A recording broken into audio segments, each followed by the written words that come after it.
संत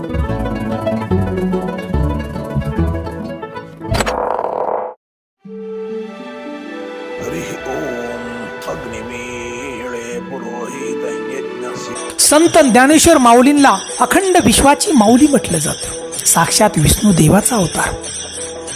संत ज्ञानेश्वर माऊलींनी जी ज्ञानेश्वरी लिहिली त्या ज्ञानेश्वरीचा प्रत्येक शब्द हा अमृतावनी गोड आहे बघा. की प्रत्येक माणसानं जीवन जगावं कसं हे ज्ञानेश्वरी वाचल्यानंतर आपलं समजतं. हरिपाठातून भक्ती करावी कशी हे समजतं. भगवंतापर्यंत पोचावं कसं हे समजतं. माऊलींनी संजीवनी समाधी घेण्याच्या अगोदर 8 चमत्कार केले ते बघा. आणि या 8 चमत्कारापैकी आज आपण पहिला चमत्कार पाहणार आहोत. आणि तो चमत्कार म्हणजे रेड्याच्या मुखातून वेद वधवून घेतला होता माऊलीने बघा. आणि त्यासाठी हा व्हिडिओ नक्की शेवटपर्यंत पहा. तर बांधवांनो, तो दिवस होता माघ शुद्ध वसंत पंचमीचा. पैठणच्या मंदिराचा जो कळस आहे या कळसावरचा भगवा ध्वज वाऱ्यासोबत अभिमानानं डौलत होता. नागनाथ पारावरती विद्वानांची सभा भरली आणि या सभेमध्ये शास्त्र पंडित, विद्वान आणि काही कुटाळ करणारी लोक येऊन बसले. ज्ञानेश्वर माऊली आणि त्यांची भावंडे शुद्धीपत्रक मागण्यासाठी त्या ब्रह्मपीठासमोर उभे राहिले होते बघा. या 4ही भावंडाकडे पाहत गोपदेवांनी म्हटलं, ज्ञानेश्वर आणि भावंडांनो, आपल्या हिंदू धर्मात संन्यासाच्या मुलासाठी कुठलाही विधी सांगितला नाही. तेव्हा आपण रामचिंतन करीत राहावं हे उत्तमच. जोवर देह आहे तोपर्यंत श्रीहरीची भक्ती करा, म्हणजे एक दिवस तुमच्या पापाची निष्कृती होऊन तुम्ही शुद्ध व्हाल. आणि त्यावेळी हे ऐकून बघा, ज्ञानेश्वर माऊली मिस्किलपणे हसले आणि म्हणाले, महाराज, इथं कुणी कुणाला शुद्ध करून घ्यावं?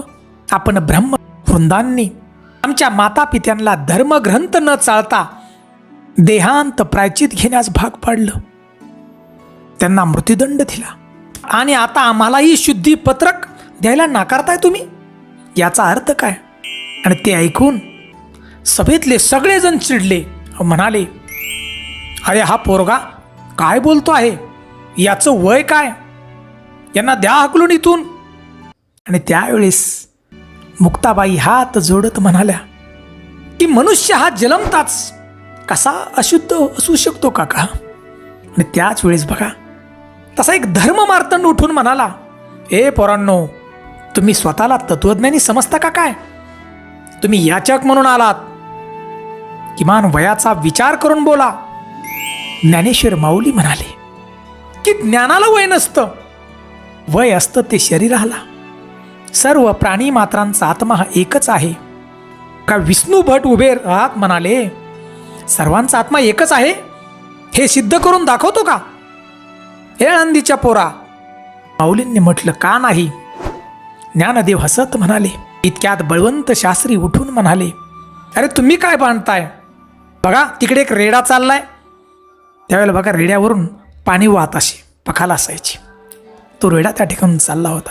ते म्हणतात की रेड्याच्या तोंडून तू वेद वधून दाखवशील का? पोरा हो, असे म्हणले बघा ब्राह्मण. ते आळंदीच्या पोराचा आत्मा आणि रेड्याचा आत्मा एकच आहे. बोपदेवांनी त्या रेडेवाल्याला बोलवलं.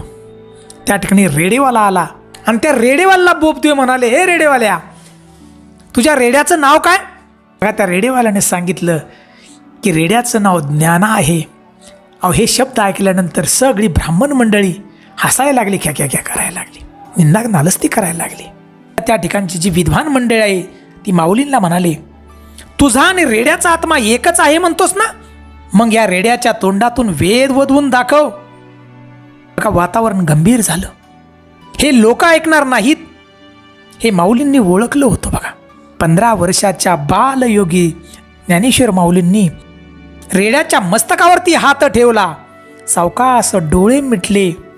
डोळे मिटताच त्या रेड्याच्या अंगावरती केस उभे राहिले बघा लगेच. आणि संत ज्ञानेश्वर माऊलींनी आपल्या योग सामर्थ्याने त्या ठिकाणी माऊली वेद बोलत होते. त्यांच्याच माऊलींच्या पाठोपाठ तो रेडा बी बघा वेद बोलायला लागला.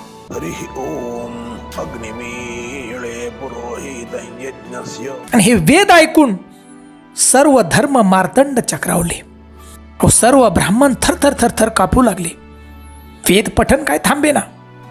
का बोपदेव ज्ञानदेवांच्या चरणावरती नतमस्तक झाले आणि म्हणाले, ज्ञानदेवा, तो थांबवा रेड्याच्या मुखातून येणारा वेद, नाहीतर अनर्थ होईल. आमच्या हातून निसर्ग नेम मोडेल. आम्हाला माफ करा ज्ञानदेवा. आपण भावंड सामान्य नाही, आपण अवतारी पुरुष आहात. आम्हावर दया करा प्रभू. ज्ञानदेवांनी भूपदेवांना उठून हृदयाशी कवटाळलं. म्हटलं माऊलींनी, भूपदेव महाराज, वेद हे जातीसाठी नाहीत, तर वेद हे जनकल्याणासाठी असावेत. ते वेद वासनेतून मोकळे व्हावेत. ऐकून सगळं हे दृश्य सगळं पाहून, माऊलींचा चमत्कार पाहून सगळी लोक ज्ञानेश्वर माऊलींचा जयघोष करू लागली. श्री ज्ञानेश्वर महाराज की जय, श्री ज्ञानेश्वर महाराज की जय, असा सगळीकडे जयघोष चालू झाला. सर्व आसमंत धुमधुमून गेलं.